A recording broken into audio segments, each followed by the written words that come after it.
दोस्तों, अगर आज इस वीडियो को आपने स्क्रॉल कर दिया तो आप ये मानकर चलिए कि आप बहुत बड़ा जो आप ज़िंदगी में अचीव कर सकते थे, जो कि आपका भाग्य आपको देना चाहता है, उस सब से आप वंचित रह सकते हैं।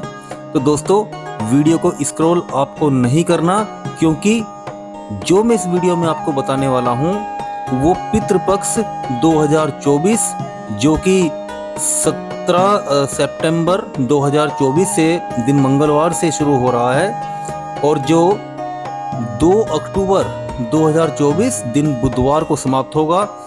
उसके बीच में इस पितृपक्ष में आप अपने पितरों को कैसे मनाएंगे, कैसे आप अपने जो परेशानियां चली आ रही हैं, जो आपको जिंदगी में तमाम तरह की दिक्कतों का सामना करना पड़ रहा है, अगर आपके पितर आपसे रुष्ट हैं, आपसे नाराज हैं, तो उनको मनाने का बहुत ही सुनहरा अवसर ये आपके पास 17 सितंबर 2024 से शुरू हो रहा है। तो कृपया वीडियो को पूरा देखें और वीडियो को आप पूरे ध्यान से देखें और पहचानने की कोशिश करें कि क्या आपके लक्षण भी कहीं ऐसे तो नहीं है, क्या आपके पितर आपसे रुष्ट तो नहीं है, और आपको उन्हें कैसे मनाना है, कैसे आपको ये श्राद्ध पक्ष आपको करना है जिससे कि आपके पितरों का भरपूर आशीर्वाद आपको मिले।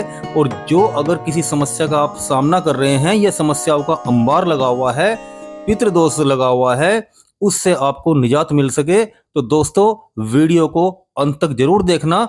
हम ये नहीं कह रहे हैं कि आपको हमारे चैनल को सब्सक्राइब करना है, अगर आपको अच्छा लगे तो करना, अगर आपको वीडियो अच्छी लगे तो लाइक करना, लेकिन इतनी महत्वपूर्ण जानकारी इसको मिस आपको बिल्कुल भी नहीं करना। तो दोस्तों, आपका कीमती समय व्यर्थ ना करते हुए वीडियो को बहुत जल्दी से हम स्टार्ट करते हैं। दोस्तों, पितृपक्ष 2024 17 सितंबर दिन मंगलवार से शुरू होकर ये 2 अक्टूबर दिन बुधवार लेगा। और दोस्तों, इस बीच आप अपने सोए हुए भाग्य को जगा सकते हैं अपने पितरों के माध्यम से, क्योंकि दोस्तों, अगर आपके पितर आपसे रुष्ट हैं, आपके पितर आपसे नाराज हैं, तो दोस्तों आप ये मानकर चलना कि आपका कोई भी शुभ कार्य आपका नहीं हो सकता। सब में आपको विघ्नों का सामना करना पड़ेगा, बहुत बड़ी समस्याओं का आपको सामना करना पड़ सकता है।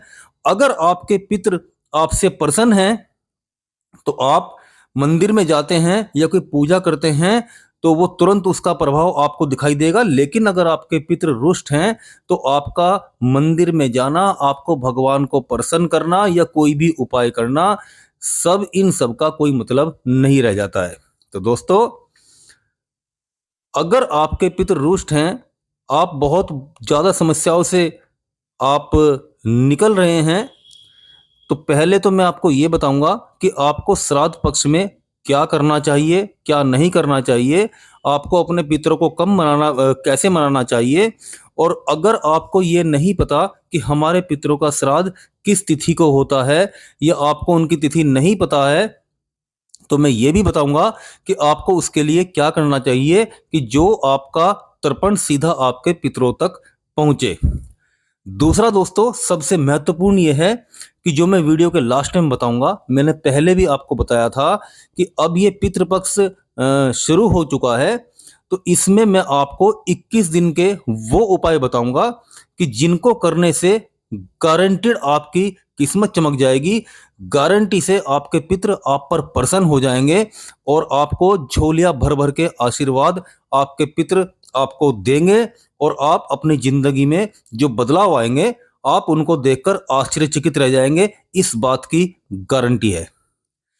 तो दोस्तों, सबसे पहले बात करते हैं कि अगर आपको आपके पितरों के श्राद्ध के तिथि के बारे में नहीं पता है तो आपको क्या करना है कि आपको हर रोज इस पितृपक्ष के जो 15 दिन होते हैं उनमें आपको हर रोज सुबह 1 लोटा आपको जल लेना है, उसमें थोड़े आपको काले तिल मिलाने हैं और 1 रोटी आपको अपने पितरों के नाम की, या पकवान में आप पूड़ी निकाल सकते हैं, अपने पितरों के नाम की आपको निकालकर उस पर 1 गुड़ की डली आप रख दें और गाय को जरूर दें और अपने पितरों का नाम का वो जल आप ओम पितृदेवाभ्यो नमः का जाप करते हुए आप अपने पितरों को जरूर चढ़ाएं। आपके वो सीधा, अगर आपको किसी की तिथि भी नहीं पता है तो जिनका श्राद्ध है ये तर्पण आपका सीधा उनको पहुंचेगा। दोस्तों, हमारे जो पितृ हैं वो इस पितृपक्ष में 15 दिन के लिए पितृलोक से हमारी पृथ्वी पर आते हैं और वो सब यही कामना करके आते हैं कि हमारे जो वंशज हैं वो हमको खाना देंगे, वो हमको प्रसन्न करेंगे, उनसे हम तृप्त होंगे और हमें मुक्ति का मार्ग मिलेगा। तो दोस्तों, श्राद्ध आपको अवश्य करना है। अगर आपको तिथि नहीं पता है तो उसका मैंने आपको उपाय बता दिया है कि आपको कैसे करना है।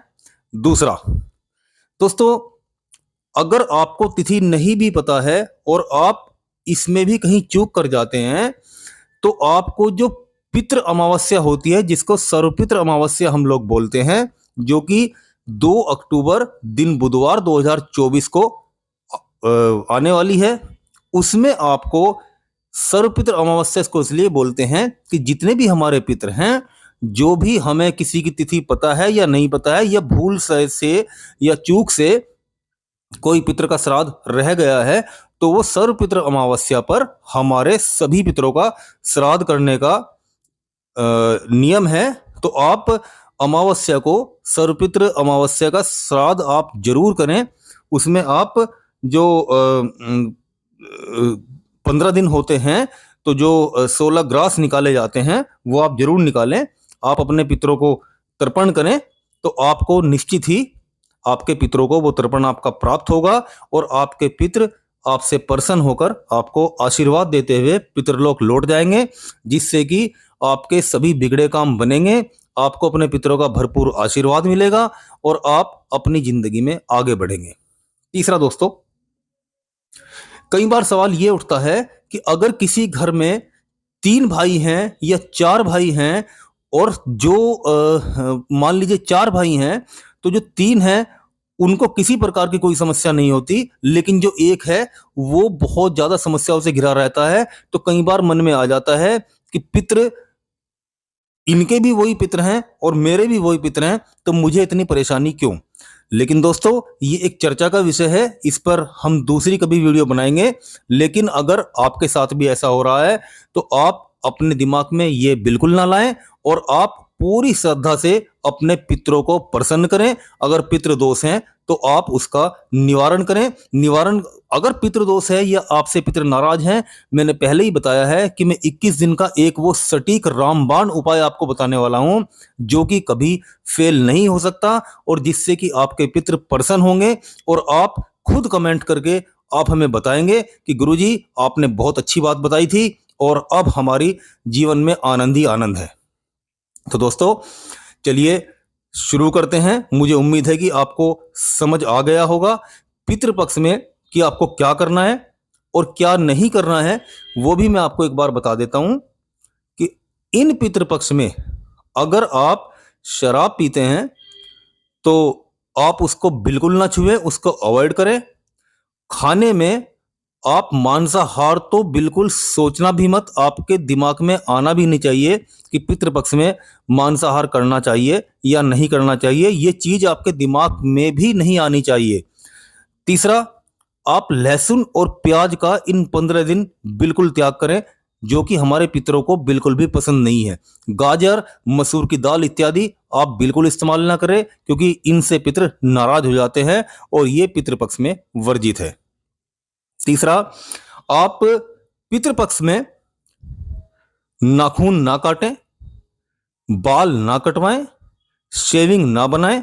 हाँ, अगर आप ऑफिस जाते हैं, आप किसी कहीं जॉब करते हैं, जैसा कि अगर जैसे फौजी भाई हैं, उनका अनुशासन इतना सख्त होता है कि उनको सुबह उठकर पहले शेविंग करनी पड़ती है, तो मेरा ये मानना है कि अगर आपको ऐसा करना आपका लाजमी है, आपका जरूरी है, तो आपको पहले श्राद्ध करना चाहिए। अगर आपके घर में किसी का श्राद्ध है तो पहले आप वो श्राद्ध करें और उसके बाद आप पितरों से क्षमा मांगकर ऑफिस जा सकते हैं, उसमें आप शेविंग कर सकते हैं।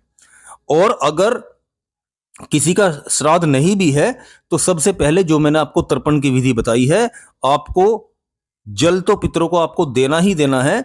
सुबह वो जल अपने पितरों को आप अर्पण करें और उसके बाद ही आप अपने नित्यक्रम और आगे बढ़ाएं। अब दोस्तों बात करते हैं उस स्पेशल 21 दिन के उपाय की कि जो आपकी जिंदगी को बदल कर रख देगा, जो आपके पितरों को 100% प्रसन्न करेगा। तो दोस्तों आपको करना क्या है, आपको पितृपक्ष के शुरुआत से ही यानी कि 18 सितंबर से आप ये काम स्टार्ट कर सकते हैं। आपको मिट्टी के 21 कुल्हड़ आपको लेने होंगे। बाजार से जो चाय वाले जो कुल्हड़ आते हैं मिट्टी के, आप वो 21 मिट्टी के कुल्हड़ अपने घर ले आइए। अब उसमें आपको करना क्या है कि उस कुल्हड़ में आपको कुछ सामग्री डालनी है, जिसमें कि 5 जौ, 5 लौंग, थोड़ा शहद और थोड़े काले तिल। आप इन चीजों को उस कुल्हड़ में डाल लीजिए और उसको दूध से आप पूरा ऊपर तक भर लीजिए। अब उसका करना क्या है कि उस कुल्हड़ को लेकर आप किसी भी निकटतम आप अपने मंदिर में चले जाइए। मंदिर किसी का भी हो, पीपल का पेड़ वहां पर होना चाहिए। अगर मंदिर ऐसा संभव नहीं है तो आप नजदीकी किसी भी पीपल के पेड़ के पास चले जाइए और 1 लोटा जल से पहले पीपल को आप स्नान कराइए, पीपल को आप सींचिए। उसके बाद में अपने पितरों का ध्यान करते हुए ओम पितृदेवाभ्यो नमः का जाप करते हुए आपको वो जो कुल्हड़ मिट्टी का है, जो आपने दूध से पूरा भरा हुआ है और जिसमें आपने सामग्री डाली है, वो आप उस पीपल के पेड़ के नीचे रखकर, उसकी जड़ में रखकर आप वापस अपने घर लौट आइए। आप ये काम 21 दिन आपको लगातार करना है। अभी कुछ लोग का मेरे पास कमेंट आता है, वो बोलते हैं कि जी पितृपक्ष तो 15 दिन का होता है, लेकिन आप हमें ये 21 दिन के उपाय क्यों बता रहे हैं? तो इसमें मैं आपको बता दूं कि ये उपाय 21 दिन ही आपको करने हैं, लेकिन ये अगर आप पितृपक्ष के स्टार्टिंग से, पितृपक्ष के शुरुआत से अगर आप करते हैं तो आप इनको लगातार 21 दिन तक करते चले जाइए और आपको इसके बीच में ही रिजल्ट आना आपको शुरू हो जाएगा। आपको आपका मन शांत होना शुरू हो जाएगा, आपकी जो टेंशन है वो कम होनी शुरू हो जाएगी।